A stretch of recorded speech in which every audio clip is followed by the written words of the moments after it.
이제 미중 문제, 그 속에서 한반도의 북핵 이렇게 압축될 수 있는데,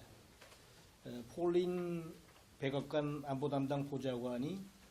우리 조태영 그 정부 대표단과 접견하면서 북핵을 우선순위를 놓겠다라고는 밝혔는데, 하여간 북핵도 상당한 우선순위에 일단은 고려되고 있다 하는 점은 우리가 잘 시사하는 바가 크다고 봅니다. 전반적으로 볼 때 이 트럼프 정책은 여러 가지 분석을 했습니다만 당선자 개인의 성향, 그리고 공화당의 전통적인 노선,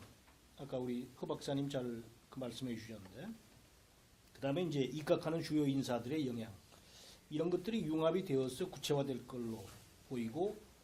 아직은 어떤 예단보다는 이 다차원적이고 지속적인 접촉 유지가 필요한 시기다 이렇게 보입니다. 한반도 관련해서 우리 박근혜 대통령하고 뭐 전화 통화에서 보도는 다 됐습니다만 아주 한국 방어 굳건히 유지하고 또 끝까지 함께 흔들리지 않을 것이다. 한미동맹 강화에 100% 동의한다. 상당히 의미 있는 이 한미동맹에 대한 첫 어떤 그 선언적인 이런 것은 동맹을 위해서도 상당히 상징적인 의미가 있다 이렇게 보여지고, 차기 대통령으로서 우리 이 한국뿐 아니라 동맹국들에 대해서 이 어떤 중요성, 안정성을 강조하는 그런 의미에서의 이 발언으로 일단은 보여집니다. 어쨌든 한미 동맹이 60년 동안 쭉 지속되어 왔었고, 또 이 IMF가 왔을 때도 사실 안보 동맹이라는 차원에서 이 경제 문제를 갖다가 접근한 바도 있기 때문에 그런 문제도 있고, 또 최근에는 다음 장입니다. 이 포괄적인 어떤 전략 동맹, 가치 동맹으로 진화되어서 한국을 어떤 범지구적인 파트너십으로 확대하고 동맹의 이익을 공유하겠다라는 이런 선언을 한 만큼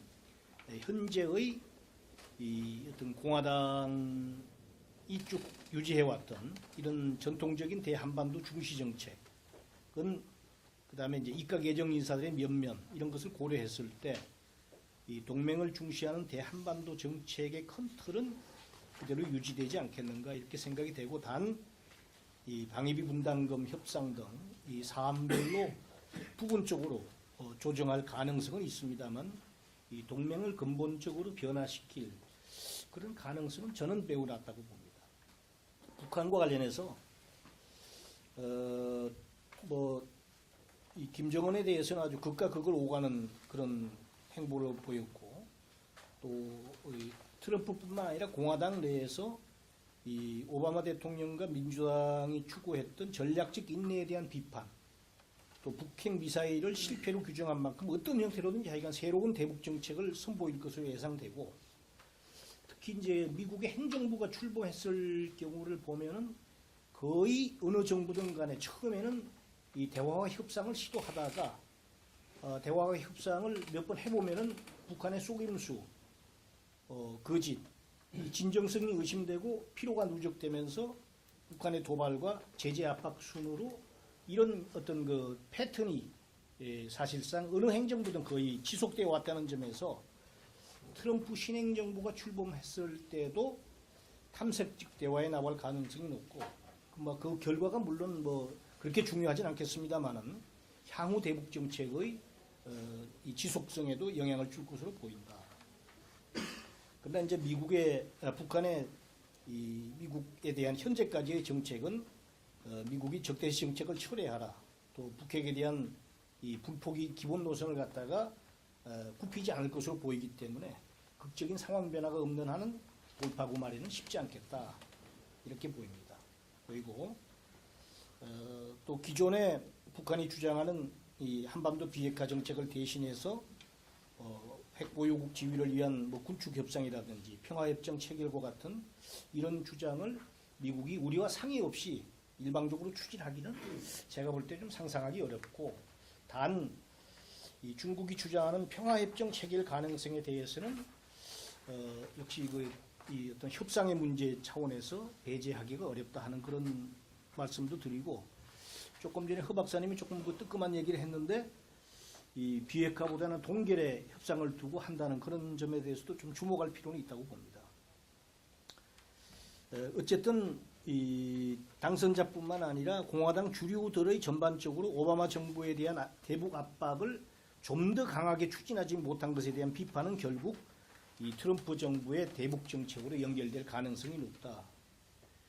그래서 그리고 이제 이 지금 안보보좌관으로 선정된 폴링 같은 사람 얘기하는 거 보면은 현 북한 체제를 오래 존속시켜서는 안 된다.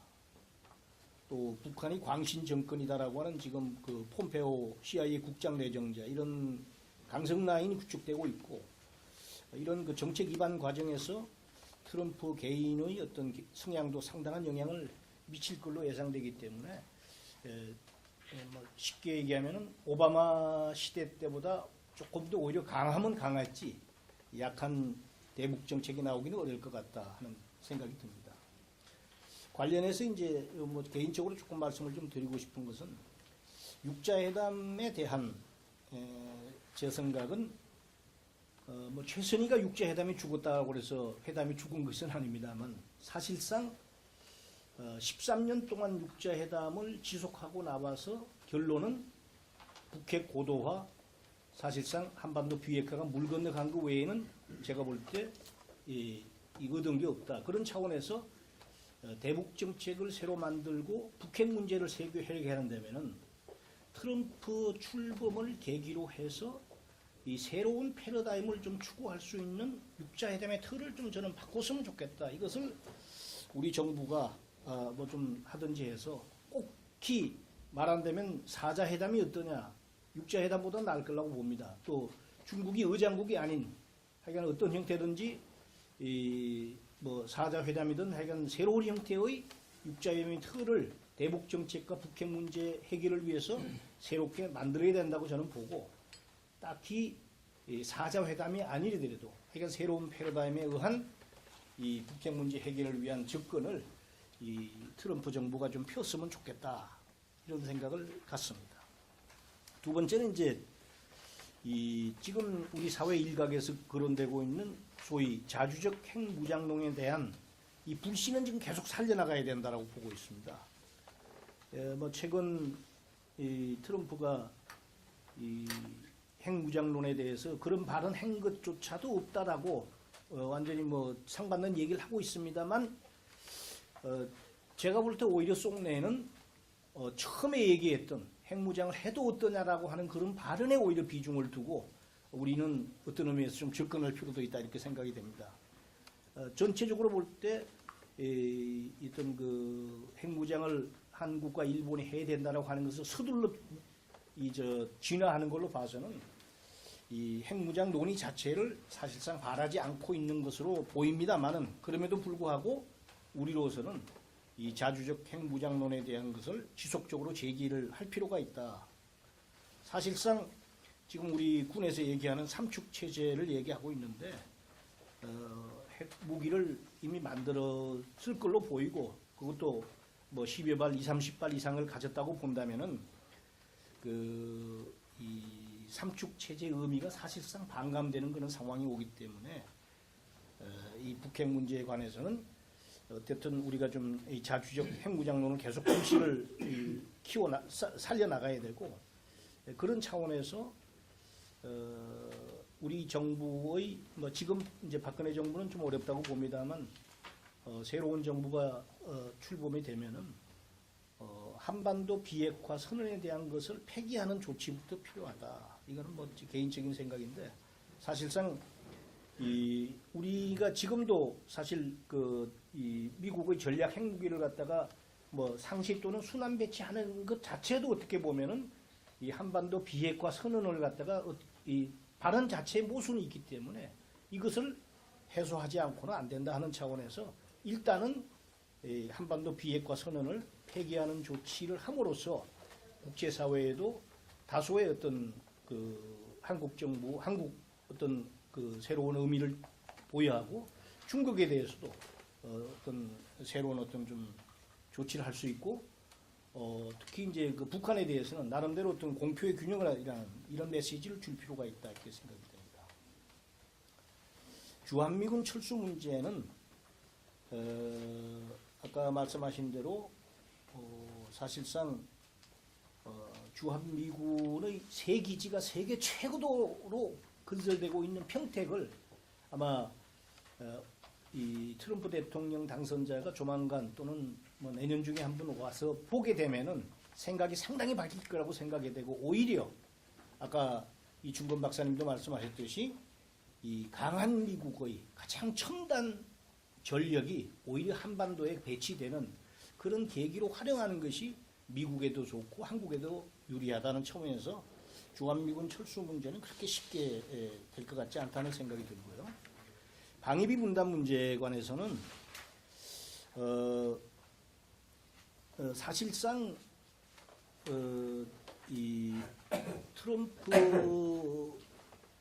생각 또는 뭐 여태까지 미국의 이런 생각을 종합해 볼 때 사실상 어느 정도 최면 또는 상징적인 차원에서 정액이 불가피한데, 이거를 물론 얼마 전에 이제 장명진 방사청장이 미국 가서 아주 부적절한 시기에 부적절한 발언을 했지만 세컨 트랙에 있는 사람들은 사실상 어느 정도의 정액이 불가피하다는 얘기를 공사석에서 얘기를 해줌으로 해서 정부 당국자가 협상을 하는데 오히려 조금 입지를 좀 만들어줘야지, 이 방위비 분담금 얘기하면 마치 뭐 매국자 되는 것처럼 이 언론에서 지금 이렇게 행태고 이런 차원에서 조금 어떤 여론을 만들어가는 이런 사람들에 대한 현실적인 차원에서 어떤 트럼프의 체면도 살리고 상징적인 차원에서의 이 방위비 분담금 정액이 일부는 불가피하다는 이런 논리를 잘 설득을 해서 국민들이 어느 정도 방위비 분담금 협상이 제가 볼 때 내년 후반기면 시작이 됩니다. 2018년 가서 하는 것이 아니고 새로 시작될 때는 막 그런 어떤 국민들의 백그라운드를 가지고 좀 협상에 임할 수 있는 여건을 좀 만들어줄 필요가 있다 이렇게 생각이 됩니다. 나머지 전지 작전권 통제, 사드 배치 문제 이런 것들은 제가 개인적으로 볼 때는 전작권 전환도 기존의 틀을 크게 바꿀 것 같지는 않고 오히려 국내 문제가 이 정치적 상황에 따라서 우리가 오히려 이거를 제기했으면 제기했지, 미국이 전작권을 전환하자, 사드를 다시 바꾸자 하는 이런 얘기는 나올 것 같지 않다 하는 이런 말씀을 드립니다.